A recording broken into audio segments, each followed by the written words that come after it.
Bonjour à tous, aujourd'hui je voulais faire suite à un email que m'a envoyé une internaute qui a un très bon niveau de compréhension, qui a aussi vraisemblablement un très bon niveau d'expression écrite, puisqu'elle m'a écrit dans un mail vraiment de très bon niveau. Cette personne donc m'a écrit que quand elle devait s'exprimer à l'oral, souvent elle perdait ses mots alors que pourtant elle connaît la grammaire et le vocabulaire. Alors comment ça se fait qu'on peut être très bon en compréhension et moins bon en expression orale?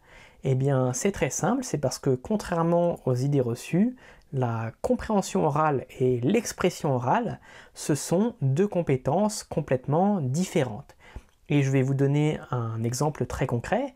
Vous pouvez regarder un match de football une fois par semaine, insulter votre joueur préféré quand il joue mal, reconnaître quand un joueur de foot est excellent, comme par exemple Zinedine Zidane, qui est le meilleur joueur de tous les temps, qui n'ait jamais existé, et ça ne se discute pas. Vous pouvez connaître, vous pouvez savoir ça, mais si vous ne faites jamais de football, et que vous rentrez sur un terrain de foot, si vous n'avez jamais joué, vous aurez forcément du mal, et vous n'allez pas forcément être le meilleur joueur de tous les temps, même si vous connaissez très bien les règles et que vous regardez le football tous les jours. Parce que la compréhension et la pratique, ce sont deux choses différentes. C'est pareil avec les langues. Alors, est-ce que ça veut dire que la compréhension du français et l'expression orale, est-ce que ça veut dire que la compréhension orale est plus difficile que l'expression? Alors non, pas du tout. C'est juste que quand vous apprenez le français, naturellement, ce que vous allez faire le plus souvent, c'est l'exercice de compréhension orale. C'est valable aussi bien quand vous travaillez le français en autodidacte. Quand vous apprenez en autodidacte, vous allez utiliser par exemple une méthode pour apprendre le français, où vous aurez un support écrit et un support audio. Vous allez regarder des vidéos YouTube en français, vous allez écouter des podcasts, vous allez écouter de la musique française, vous allez regarder la télévision. Donc vous allez pratiquer énormément la compréhension. Mais quand vous travaillez seul à la maison et même sur Internet, vous avez peu l'occasion de vous exprimer et de parler. Et c'est exactement la même chose quand vous faites un cours de français.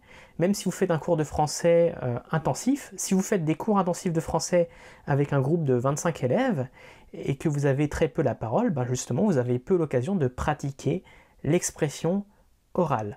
Alors, comment pratiquer l'expression orale, justement?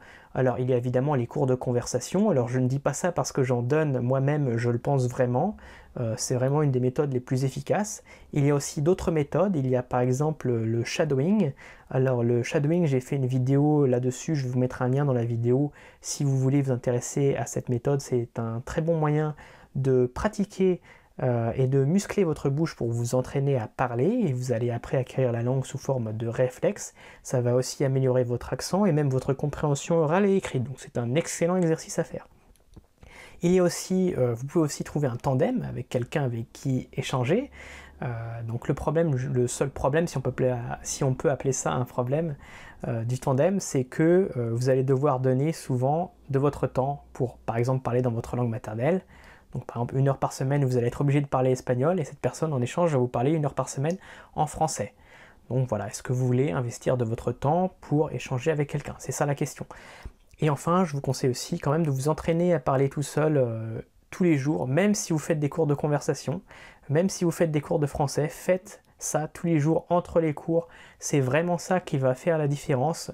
Vous pouvez par exemple tous les jours vous entraîner à dire ce que vous avez fait dans la journée ou à faire un monologue sur n'importe quel sujet qui vous intéresse, et vous allez voir que vous allez pouvoir comme ça découvrir dans quel domaine vous avez des lacunes de vocabulaire et dans quel domaine vous devez encore vous améliorer. Donc c'est tout pour aujourd'hui. J'espère que cette vidéo vous a plu. Si c'est le cas, likez, commentez, etc. Je vous dis à très bientôt pour une prochaine vidéo. Salut!